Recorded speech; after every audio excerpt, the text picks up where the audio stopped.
Hello అండి అందరికీ welcome back to my channel Navavyakruti vlogs. So మీరందరూ బాగుండాలని మనస్ఫూర్తిగా కోరుకుంటూ మీ నవవ్యాకృతి. ముందుగా కొత్తగా వచ్చిన సబ్స్క్రైబర్స్ అందరికీ ఇట్స్ వామ్ వెల్కమ్ అండి. నా ఛానల్ని ఇలాగే సపోర్ట్ చేసి ముందుకు తీసుకెళ్లాలని మనస్ఫూర్తిగా కోరుకుంటున్నాను. అండ్ ప్రతి ఒక్కరికి నన్ను సపోర్ట్ చేస్తున్న ప్రతి ఒక్కరికి మనస్ఫూర్తిగా థ్యాంక్ యూ అండి. అండ్ కమింగ్ టు బ్యాక్, ఇంకా మీ అందరికీ శ్రీకృష్ణ జన్మాష్టమి శుభాకాంక్షలు. యాక్చువల్లీ వీడియో కొంచెం 2 days అయిపోయింది పెట్టాక. నాకు కొంచెం వర్క్ ఉండిందనమాట, అస్సలు కుదరలేదు. దానికి తోడు ఎడతెరిపి లేని వర్షము. సో అందుకే కుదరలేదు, పవర్ ఇష్యూస్ ఎప్పుడూ చెప్పేదే. అండ్ ప్రీవియస్ వీడియోస్ కూడా కొన్ని ఉన్నాయండి, అవి కంప్లీట్ చేసిన తర్వాత వీడియోస్ అనేవి తీద్దామని చెప్పేసి. సో యాజ్ యూజువల్ సండే కానీ మండేస్ కానీ ఇంకా ఎలాంటి వీడియోస్ తీయడం లేదనమాట.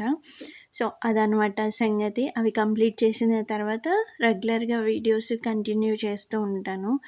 కమింగ్ టు బ్యాక్, ఇంక ఇక్కడ వచ్చేసి ఫ్రెష్ అప్ అయిపోయి, శ్రీకృష్ణ జన్మాష్టమి కదండి, చక్కగా కృష్ణుడికి పాదాలు వేస్తున్నాను అనమాట. కృష్ణ పరమాత్మ ఇంట్లోకి వస్తాడు, మనల్ని ఆశీర్వదిస్తాడు, మనతో పాటు టైం స్పెండ్ చేస్తారని భావిస్తూ ఈ రకంగా పాదాలు అనేవి వేసుకుంటారు. సో నాకైతే చిన్నప్పటి నుంచి నాకు ఈ శ్రీకృష్ణ జన్మాష్టమి అంటే చాలా ఇష్టము. బట్ ఏంటంటే అమ్మ వాళ్ళు పొలం పనులు, నాట్లు ఇవన్నీ ఉంటాయి కాబట్టి ఏమంతగా సెలబ్రేట్ చెయ్యరు. జస్ట్ నార్మల్గా ఎప్పట్లాగే పూజ చేసేసుకొని అంతో ఇంతో ఏదో ఒక బెల్లం ముక్కో అటుకులు ఏదైనా నైవేద్యం పెట్టేసి సో పొలం పనులకి వెళ్తారనమాట. ఇప్పుడు ప్రతిదీ సెలబ్రేషన్ అయిపోయింది. సో ఆ సెలబ్రేషన్లో అంత రేంజ్లో నేను చేయను, కానీ నాకు తగ్గట్టుగా నాకున్న ఫెసిలిటీస్లో, నా ఇంట్లో వెసులుబాటు, నా టైము ఇవన్నీ చూసుకొని నేనైతే నా సెలబ్రేషన్స్ కానీ నా పండుగలు కానీ ఏవైతే ఉంటాయో అవి చేసుకుంటూ ఉంటాను. బట్ ఎవరిని కూడా ప్రోద్బలం చేయను, ఇలాగే చేసుకోండి ఇదే కరెక్ట్ అని మాత్రం ఎవరికి సజెషన్స్ ఇవ్వను. ఎందుకంటే మనకి తెలిసేదే అసలు 0% అనమాట. సో అందువల్ల ఎవరినో ఎందుకు చెప్పాలి, ఎవరికో ఎందుకు చెప్పాలి అని నేను ఎప్పుడూ ఏది చెప్పను. జస్ట్ నా ఆనందం కోసం ఒక వీడియో తీసుకొని ఒక ఎంటర్టైన్మెంట్ వేలోనే నేను ప్రొజెక్ట్ చేస్తానన్నమాట. That's it. ఇంక ఇక్కడ వచ్చేసి చక్కగా పాదాలు వేస్తున్నాను. ఆల్మోస్ట్ నేను 3 years అసలు చేయలేదు.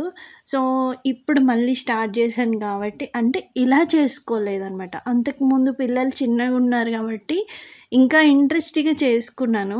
బట్ ఏంటంటే పిల్లలు ఎదుగుతూ ఉంటే అంత ఇంట్రెస్ట్ కూడా రాలే నాకు. సో 3 years గ్యాప్ వచ్చేసింది. సో అందుకని చెప్పేసి మళ్ళీ అంటే నార్మల్గా పూజ చేసుకుంటా కానీ ఇలా చేసుకోలేదు. సరే ఎలాగో హాలిడే ఉంది ఇంటికాడే కదా అని చెప్పేసి ప్రశాంతంగా పూజ చేసుకుందామని ఫిక్స్ అయిపోయాను. ఎక్కడండి బాబు, నైట్ అయితే దుమ్ముగా వర్షం, అసలు ఎడతెరపు లేకుండా. సరే అని కొద్దిగా తెరిపించేసరికి వాకిలంతా ఊడ్చి బయటేమో ముగ్గు పిండితో వేసి ఇట్లా కలర్ పాదాలు వేసాను. అండ్ మన ఇష్టం అండి, కలర్తో వేసుకోవచ్చు, ముగ్గు పిండితో వేసుకోవచ్చు, లేదంటే బియ్యం పిండి నానబెట్టి చక్కగా ఆ పిండితో ఇట్లా చేతి ముద్రలు పెట్టి కూడా వేసుకోవచ్చు. బట్ నా ఇంటెన్షన్ ఏంటి అంటే, మనం వాకిట్లో కలర్స్ నింపినప్పుడు చిన్ని కృష్ణుడు తెలియదు కదా, ఆ కలర్ అంతా తొక్కేసి అలా అడుగులేసినట్టుగా నా ఇంటెన్షన్లో నేను అట్లా కలర్స్తో నింపేశాను అనమాట. సో అది ఇంక ఇక్కడ వచ్చేసి ఎలాగో కొంచెం లేట్గానే స్టార్ట్ చేశాను పూజ, మార్నింగ్ వర్క్ కూడా. అందుకోసమనే చెప్పేసి నా దగ్గర ముందు అరటిపండ్లు ఉన్నాయి, తర్వాత సీతాఫలాలు ఉన్నాయి. మా ఫ్రెండ్ వాళ్ళ చెట్టు ఉంటే కోసి ఇచ్చారనమాట. సో అట్లా ఆ పండ్లు పెట్టి ముందు దీపారాధన చేశాను దేవుడి రూమ్లో, దేవుడి ఇంట్లో, దేవుడి దగ్గర, తర్వాత తులసమ్మ దగ్గర. సో నెక్స్ట్ నేను ఇంకా ఉప్మా రవ్వతోని కేసరి చేద్దామని చెప్పేసి అట్లా చేశాను అనమాట. ముందైతే దీపారాధన చేశాను. ఇక్కడ కొండెక్కింది, అదొక్కటి ఇగ్నోర్ చేయండి. సో అలా నా పూజ అనేది స్టార్ట్ చేశాను. సో ఐ హోప్ మీరందరూ మీ ఇంట్లో చక్కగా పూజ చేసుకొని ఉంటారని మనస్ఫూర్తిగా భావిస్తున్నాను. ఏంటి అంటే ఇదంతా సడన్గా అప్పటికప్పుడు అనుకున్నదండి. అంటే అంతకు ముందు రోజు శ్రీకృష్ణుని ఐడియల్ కొనుక్కుందాం అని చెప్పేసి వెళ్ళాను. నేను వేసుకున్న ఎస్టిమేషన్ ఏంటంటే మా అంటే 200, ఎక్కువ పెడితే ఒక 500. అమ్మో అదే ఎక్కువ అనిపించింది నాకు. బట్ అయితే దగ్గర దగ్గర ఒక 2.5 feet హైట్ ఉన్న కృష్ణ భగవానుడు. సో ఆల్మోస్ట్ 3000 చెప్పారు. అప్పుడు అనుకున్నా నేను ఏ జమానాలో ఉన్నానా అని. సో హాఫ్ ఫీట్ ఉన్న ఐడియలు అయినా ఓకే, కొంచెం బాగుంటుంది కదా పూజ చేసుకోవడానికి అన్నట్టుగా నేను అడిగితే ఎంతో చెప్పారు. నాకు గుర్తులేదు అది సరిగ్గా, క్లమ్జీ అయిపోయింది. సో తీసుకోవచ్చు. బట్ ఏంటి అంటే ఆకృతిలో ఒక మంచి దైవత్వం, కళ అనేది ఉండాలి. సో ఒక విగ్రహం తీసుకున్నా, ఒక వెహికల్ తీసుకున్నా, ఒక ఇల్లు కొనుక్కున్నా, ఇల్లు కట్టుకున్నా, సో మనం ఏదైనా ఒక డ్రెస్ డ్రేప్ చేసుకున్నా, ఏదైనా ఒక దాంట్లో కళ లేకపోతే మనం దానికి ఎంత మెరుగులు దిద్దినా కానీ డిస్టర్బెన్స్ అనేది కనబడుతూ ఉంటుంది. సో ఆ వేరియేషన్ తెలుస్తుంది అనమాట. అది నేను మా డాడీ బాగా బిలీవ్ చేస్తాము. ఏదన్నా ఒకటి కొంటున్నాము అంటే మాత్రం అది కళగా ఉందా లేదా అని ఫస్ట్ చెక్ చేసుకుంటామన్నమాట. సో అట్లా కృష్ణ పరమాత్మవి ఐడల్స్ ఏవి కూడా అంత కళగా అనిపించలేదు నాకు. అందుకని ఇగ్నోర్ చేసేసి మళ్ళీ ఇంటికి వచ్చేసి యాజ్ యూజువల్ ఎప్పట్లాగే నా దగ్గర ఉన్న, అది యాక్చువల్లీ మా బాబు సెకండ్ బర్త్డే కంప్లీట్ చేసుకొని థర్డ్ బర్త్డేకి వెళ్ళేటప్పుడు వాళ్ళ ఫ్రెండ్ శ్యామ్ అని గిఫ్ట్ చేశాడనమాట. సో ఆ ఫోటో ఫ్రేమ్ ఉంటే చక్కగా అదే పెట్టుకొని, అప్పటిదాకా అనుకోలేదు ఇట్లా డెకోర్ చేసుకుందామని. సర్లే ఇంట్లో ఉన్నాయే ఏవైతే ఉన్నాయో వాటితోనే డెకోర్ చేసి చూద్దాం అన్నట్టుగా టకటకా అలా సెట్ చేసేసాను అనమాట. అనుకోకుండా అన్ఎక్స్పెక్టెడ్గా చేసినవి చాలా క్విక్గా అవుతాయి. లుక్ వైజ్ కూడా చాలా బాగా అనిపిస్తాయి అనమాట. ఇట్లా మీకు కూడా జరుగుతూ ఉంటుంది అప్పుడప్పుడు. మీకు ఏమైనా రిమెంబర్ ఉంటే కామెంట్ బాక్స్లో నాతో షేర్ చేసేసుకోండి. ఇంకా ఫైనలీ ఇక్కడ వచ్చేసి చక్కగా ప్రసాదం అయితే చేసేసుకుంటున్నాను, రవ్వ కేసరి. చాలా సింపుల్గా క్విక్గా అయితే, అంటే దగ్గర దగ్గర 12కి నేను మహానైవేద్యం లాగా ఇది సమర్పించాను అనమాట. పొద్దున్నే సీతాఫలాలు అండ్ అట్టి పండ్లతోని నైవేద్యం అయితే పెట్టేశాను. అది సంగతి. సో ప్రాపర్గా డెకోర్ చేయడానికి ఒక మంచి స్టూల్ కూడా లేకుండే నా దగ్గర. అన్నీ చిన్న చితిక స్టూల్స్ ఉంటే అవన్నీ ఆ కార్నర్కి సెట్ చేసి, హైట్ ఉంటే అప్ అండ్ డౌన్స్ అవన్నీ సెట్ చేసేసుకొని, నేను అట్లా నా దగ్గర ఉన్న ఫ్లవర్ వాజులు అన్నీ అప్పటికప్పుడే కడగడం, తుడవడం. బట్ ఈ పని మాత్రం మా పిల్లలు హెల్ప్ చేశారనమాట. సో నా దగ్గర ఉన్న లైటింగ్ ఏదైతే ఉందో ఆ థ్రెడ్ దండ, దాన్ని అట్లా సెట్ చేసేసి, ఒక చిన్న ఇత్తడి ఉర్లి పాట్ ఉంది. యాక్చువల్లీ నేను అది అన్నవరం వెళ్ళినప్పుడు కొనుక్కున్నాను అనమాట. అది ఎన్నో ముగ్గు డబ్బాల దగ్గర ఉందన్నమాట, దుమ్ము కొట్టుకొని. దాన్ని అప్పటికప్పుడు తీసి చింతపండు వేసి తోమి అలా సెట్ చేసేసుకున్నాను అన్నీ. ఏ ఐటెం కూడా నేను అసలు ఏ ఫెస్టివల్స్కి కొనను. ఎప్పుడన్నా అడపాదడపా ఇంట్లో కొనుక్కున్న ఏమన్నా ఉంటే వాటిని పెట్టి సెట్ చేసేస్తాను, కానీ ప్రత్యేకంగా కొనడం అంటూ అస్సలు జరగదనమాట. ఎందుకు అంటే ఒకటి కొనడానికి వెళ్తే 14 కనిపిస్తాయి, 14 కనిపిస్తే అందులో ఒక 10 నచ్చాయి అనుకోండి, వాటికి కాస్ట్ పెట్టాలి. పోనీ సాటిస్ఫాక్షన్ కోసము ఏదో చిన్న చితికేది మళ్ళీ తెచ్చుకోలేను నేను. ఏదైతే నచ్చుతుందో దాన్నే కొనుక్కోవాలి, లేదంటే వెనక్కి తిరిగి రావాలి. నచ్చిన దాన్ని కొనాలి అంటే మళ్ళీ ఎక్స్పెన్సివ్, అమౌంట్ ఎక్కువ అవ్వడము, బడ్జెట్ ఇవన్నీ ఉంటాయన్నమాట. సో అందుకే ఒక నమస్కారం చేసుకొని వచ్చేస్తాను. సో అదనమాట. ఇంకా ఈ పేపర్ ఫ్లవర్స్ అయితే మా బాబు వాళ్ళు చేశారు. గణేష్ చతుర్థి కోసమని పెట్టుకుందామని చేశారు. ఆఫ్ చేశారు, అట్లా పడేశారు. ఇంకా ఫైనల్గా నేను రవ్వ కేసరి చేసి ఒక తులసి పత్రం పెడితే అది చాలా పవిత్రం అవుతుంది. అంటే మనం తెలిసి తెలియకుండా చేసిన తప్పులు ఏమన్నా ఉన్నా కానీ అది శుద్ధ అయిపోతుంది అనమాట. సో అట్లా తులసి పత్రం పెట్టి మహానైవేద్యం కింద సమర్పించాను. అయిపోయిందా, ఒక్క పిడికెడంతా అన్నం తినేసి ఇక మళ్ళీ అసలు ఈమెను రెడీ చేద్దామని అయితే అనుకోలేదు. అప్పటికప్పుడే థాట్ వచ్చింది, ఏంటి అంటే నెక్స్ట్ ఇయర్కి ఇంకా పెద్దగా అయిపోతుంది, అస్సలు బాగోమా, ఈ ఒక్కసారి రెడీ చేస్తా ఈ ఒక్క ఇయర్ అంటే. ఫస్ట్ ఏమో వద్దంది, తర్వాత ఏమో మళ్ళీ ఆలోచించుకొని ఓకే మమ్మ అని చెప్తే మళ్ళీ ఏమని పట్టుకొని ఏలాడా నేను.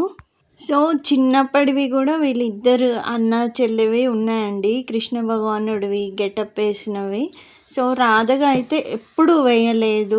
అందుకే ఈసారి చిన్న గోపిక గెటప్ లాగా అట్లా వేద్దాం అని చెప్పేసి ఇంక నా దగ్గర ఉన్న డ్రెస్ని అలా సెట్ చేశాను. సో మీకు గుర్తునే ఉంటుంది. యాక్చువల్లీ ఈ పైన బ్లౌజ్ ఏదైతే ఉందో అది లాంగ్ బ్లౌజ్ అనమాట. దాన్ని అలా మలిచేసి షార్ట్ బ్లౌజ్ కింద చేసేసి నా దగ్గర ఎక్కడో మూలన పడిపోయి ఉన్న స్టిక్కర్స్, వైట్ స్టిక్కర్స్ తీసుకొని అట్లా సెట్ చేసేసాను. సో కలర్ బొట్లు ఉంటాయి కదా, సింధూరాలు, అవి కొందామంటే ఇక్కడ దొరకలేవు ఫ్యాన్సీ షాప్లో. సో సర్లే ఉన్న వాటితోనే సెట్ చేద్దామని నా దగ్గర ఉన్న పాతది కొన్నవి జ్యువెలరీ, ఇమిటేషన్ జ్యువెలరీ యాడాడో ఉన్నాయన్నీ తీసేసి మొత్తానికైతే సెట్ చేసి ఈమెనైతే ఉన్నంతలో నీట్గా రెడీ చేసేసాను. This is the final outfit look అనమాట. సో అట్లా ఇంకా ఇలా నా జన్మాష్టమి అయితే జరిగిపోయింది. ఈవినింగ్ అయితే పరమాత్మకి డ్రై ఫ్రూట్స్ పెట్టానండి. ఇంకా నైవేద్యం అయితే ఏం చేయలేదు. అట్లా నా జన్మాష్టమి అనేది ఫినిష్ చేసేసుకున్నా. సో నా వ్లాగ్స్, నా కంటెంట్ కానీ, నా ఐడియా మీకు ఏ విధంగా నచ్చింది ఏంటిది అనేది తప్పకుండా కామెంట్ బాక్స్లో అయితే షేర్ చేసేసుకోవడం మర్చిపోకండి. అండ్ తినే దగ్గరికి వస్తే, సో ఎలాగో యూట్యూబ్ ఉంది, ఫొటోస్ ఇప్పటికీ ఎన్నిసార్లు ఎప్పుడన్నా యూట్యూబ్లో పెట్టి గుర్తుగా ఉన్నవి చూపిద్దామని అంటేనేమో అవేమో హార్డ్ డిస్క్లో ఉన్నాయి, అవి ఎలా పెట్టాలి, ఏం తీయాలి, ఇదంతా పెద్ద హెక్టిక్ అయిపోతుంది. సరే ఎలాగో ఉంది కదా, ఒక్కసారి ఇట్లా గెటప్ వేసి యూట్యూబ్లో అప్లోడ్ చేస్తే ఎప్పటికీ ఉండిపోతుందని ఇంకా అలా అప్లోడ్ చేశాను. అండ్ ఇంకొక విషయం మర్చిపోయానండి. యాక్చువల్లీ నేను కృష్ణ పరమాత్మ దగ్గర వెండిది తులసి మాతని అక్కడ ప్రతిష్ఠించాను అనమాట.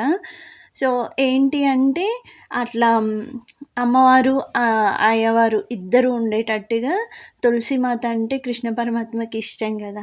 అండ్ ఇవన్నీ ప్లాస్టిక్ ఫ్లవర్సేనండి. భగవంతుడికి ఉర్లి, తర్వాత కలశము, ఇవన్నీ చెంబులో మాత్రము నీట్గా మామూలు పువ్వులే పెట్టాను. ఆయనకి బృందావనం, ఈ పూల తోటలు ఇవన్నీ అంటే ఇష్టం కాబట్టి సో అట్లా లుక్ కోసమని ఇలా డెకోర్ చేశాను అంతే. ఇంకా ఇక్కడ వచ్చేసి మా పాప అవుట్లుక్ అనమాట.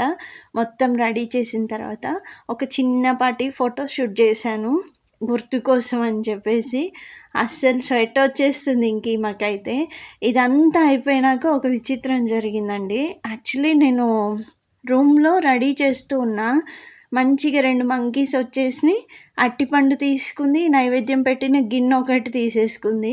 సో అది వెండి గిన్నె, మా పాప అన్నప్రాసన అప్పుడు కొనుక్కున్నది అది. సో ఇప్పుడైతే వెండి అసలు రేటు మస్తు పెరిగిపోయింది. నేను అబ్జర్వ్ చేసుకోలేదు. తర్వాత ఈవినింగ్ మళ్ళీ దీపారాధనకి స్టార్ట్ అయ్యే టైంలో ఏదో మిస్ అయినట్టు కనిపిస్తుంది. అక్కడ ఖాళీ ప్లేట్ కనబడుతుంది చూసారా, అందులో అట్టిపండ్లు. అసలు డెకోర్ ఐటమ్స్ కానీ, ఉర్లి కానీ, సీతాఫలాలు కానీ ఏవి టచ్ చేయలే. ఆ రవకేసరి గిన్నె ఆ ప్లేట్లో పెట్టిన అట్టిపండ్లు తీసుకొని వెళ్ళిపోయాయి అన్నమాట. సో అందువల్ల ఏది కదిలీకపోవడం వల్ల అస్సలు తెలియలేదు. ఎందుకంటే పాదాలు వేసాం కదా, డోర్ ఎందుకు క్లోజ్ చేయాలని ఓపెన్ చేసే పెట్టినా నేను. మంచిగా తీసుకున్నాయి. ఇక ఈవినింగ్ దీపారాధన చేద్దామని స్టార్ట్ అయ్యే లోపు ఇక అప్పుడు గుర్తొచ్చింది ఇక్కడ ఏదో మిస్ అయింది అని చెప్పేసి. గిన్నె అమ్మ ఎవరింట్లో పడేసాయి, ఎక్కడ పడేసినాయి, ఎవరన్నా అడిగితే ఏమనుకుంటారు, ఇస్తారా ఇవ్వరా, అసలు ఫస్ట్ అడిగితే ఎవరైనా యాక్సెప్ట్ చేస్తారా, ఇన్ని డౌట్స్ వచ్చాయన్నమాట. దేవుడా అంట మళ్ళీ ఇల్లంతా వెతికాను నేను. సో అంతకు ముందు కిచెన్లో కనబడితే నేను తోలేసాను కానీ అప్పుడు అబ్జర్వ్ చేయలే. బనానా చూశాను కానీ రవ్వ కేసరి గిన్నె తీసుకున్నాయని చూడలేదన్నమాట. సో అట్లా బిల్డింగ్ ఎలివేషన్ పైన ఒక చిన్న కార్నర్ ఉంటే అక్కడ తినేసి పెట్టింది గిన్నె. అది అందుకొని దాన్ని తీసుకొచ్చి మళ్ళీ ఇంట్లో పెట్టుకునేసరికి నాకు తలప్రాణం తోక్కొచ్చింది. ఇది జరిగిన విషయము. సో ఫైనల్గా ఇది నా వ్లాగ్. సో నా వ్లాగ్ కనుక మీకు నచ్చినట్టయితే ప్లీజ్ దయచేసి లైక్ చేసి, షేర్ చేసి, సబ్స్క్రైబ్ చేసుకొని ఛానల్ గ్రోత్ కోసం సపోర్ట్ చేయండి. సో ఇంతటితో ఈ వ్లాగ్ అయితే ఎండ్ చేస్తున్నాను. ఈవినింగ్ దీపారాధన అయిపోయిన తర్వాత ఏదైనప్పటికీ మీకు నచ్చితేనే అండి, నచ్చకపోతే వద్దు. ఫైనల్గా అయితే మీరందరికీ మంచి జరగాలని ఆ కృష్ణ పరమాత్మ తరపున కోరుకుంటూ మరొక మంచి వీడియోతో కలుస్తానండి. లక్ష్మీరమణ గోవింద గోవింద. ధన్యవాదాలండి. మరి నమస్తే.